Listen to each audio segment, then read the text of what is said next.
Let's go on to another example.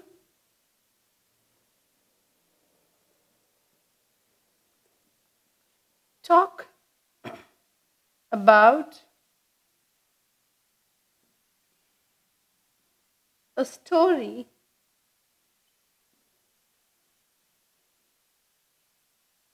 you heard in your childhood.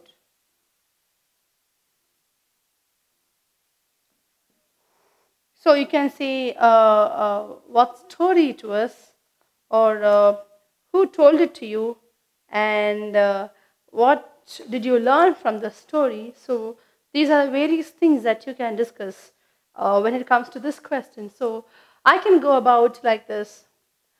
When I was around 5 years old, I remember my grandmother teaching me one of the most important stories which I carry for my life. This is nothing but a small extract from the great epic Mahabharata. So here, where this particular instance is where the Pandavas and the Pandavas actually go and learn archery from Dronacharya.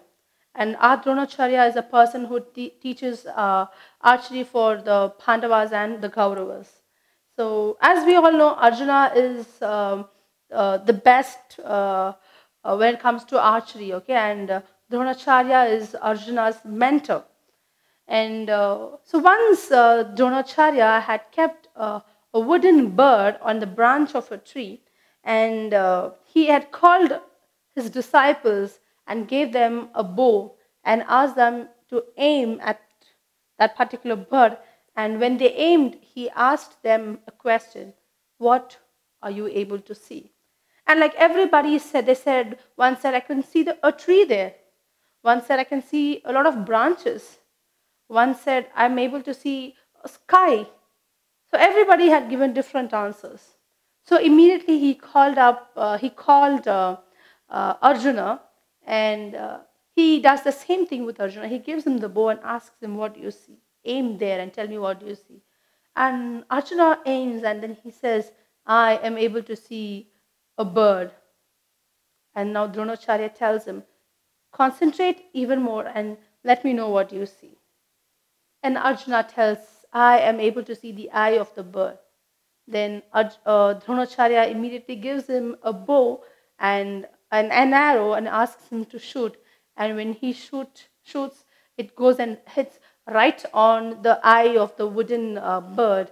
And this is a very small extract which was told to me by my grandmother when I was very small. So what I had learned from this is it's just pure concentration. When you are focused on your goals and when you are just concentrating on your goal in your life, you are definitely going to be successful, because many a times we try to deviate from our goals. We try to concentrate on so many other things instead of concentrating on our goal, and we end up actually reaching our goal or reaching a target.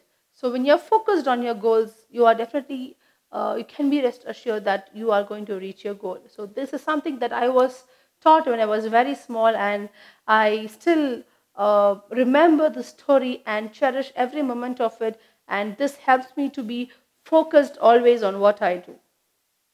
All right. So that is the answer to this question. Let me go ahead with the follow-up questions.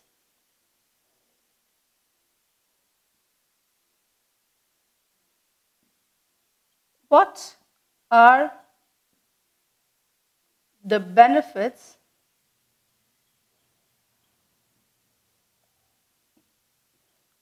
of grandparents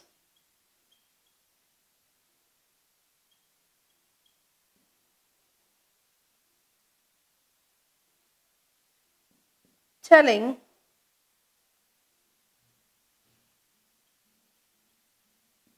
stories to children in the family?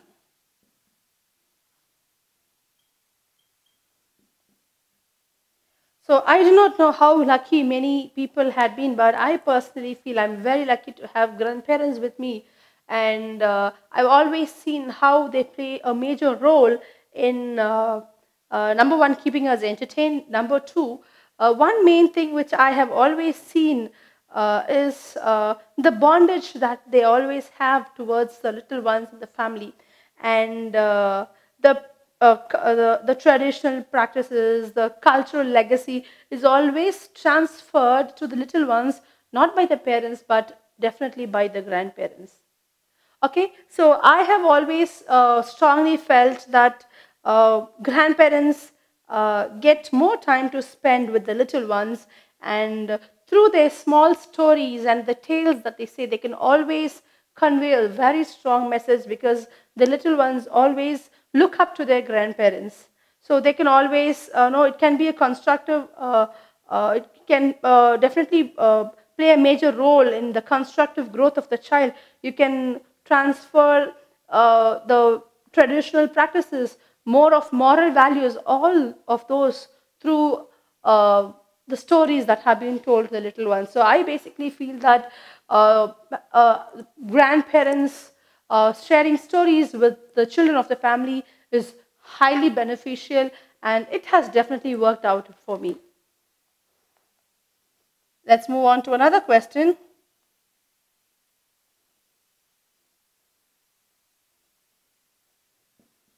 What is the difference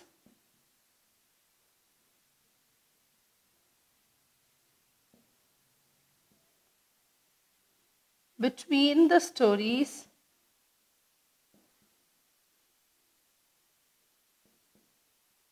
of the past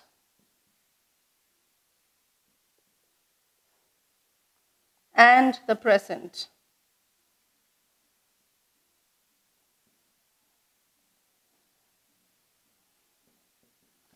I'm not sure how many of today's children will agree with this answer of mine.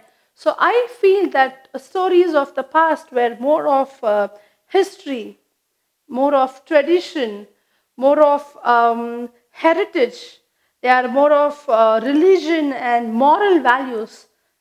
But stories of these days are more of fiction oriented and fantasy and supernatural characters. Like we have unexisting characters like the Barbie, like the Batman, the Superman.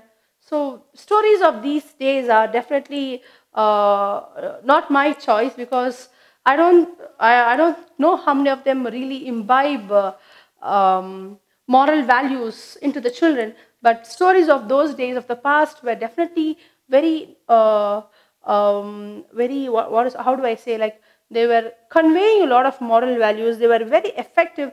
They had a very strong message for the children to carry back home. But these days stories, all the supernatural fantasy fiction stories, are only giving a timely entertainment. I'm not very sure how many children really learn something out of it. So I am not for the stories of these days.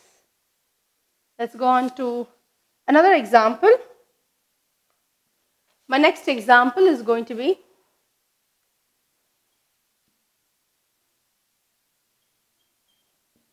describe a historical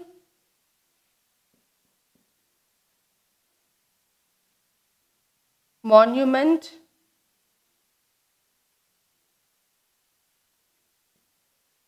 you have seen.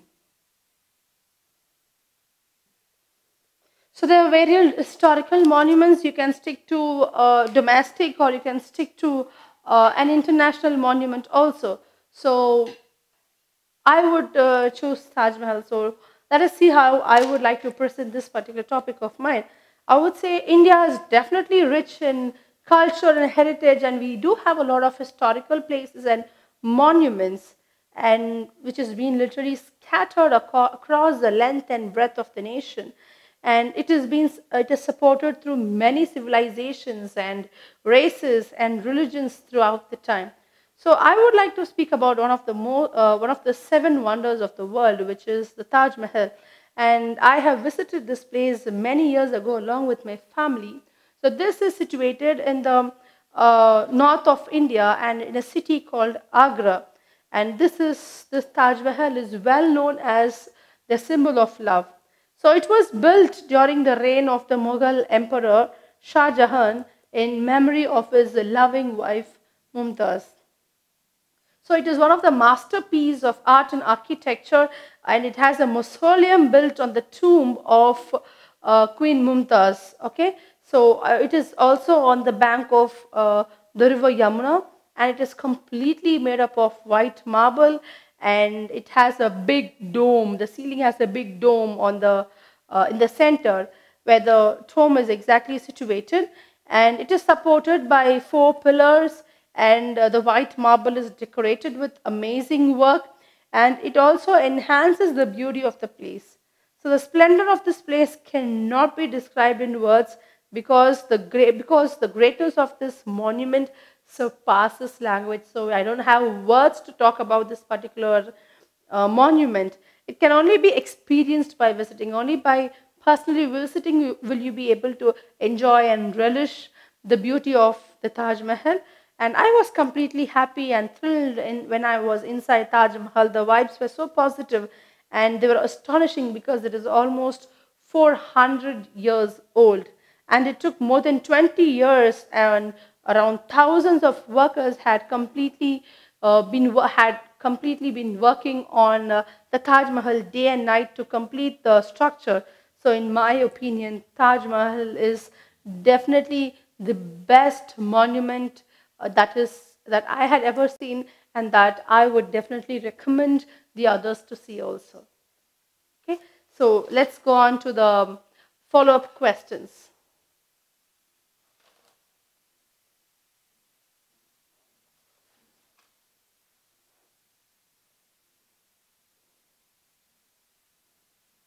What should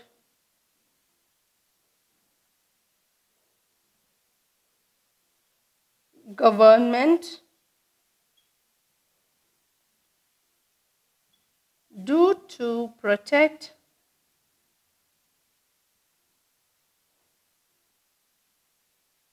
such places from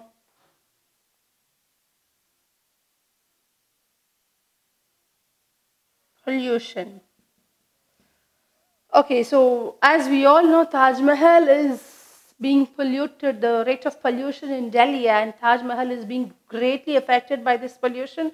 So I feel governments should impose strict rules, and not just imposing the rules, but strictly adhering to the rules regarding which are related to the pollution and how they damage the historical places.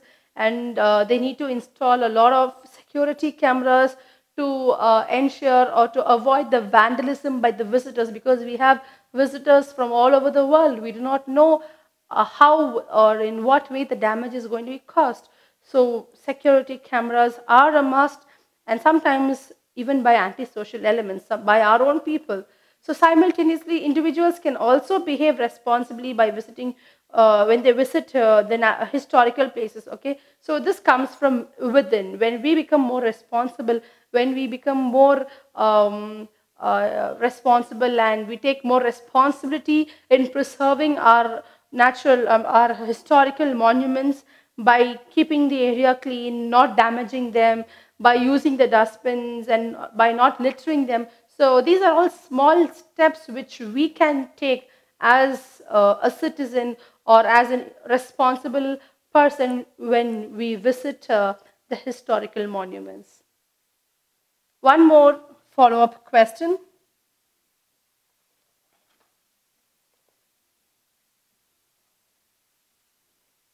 What history is linked to Taj Mahal?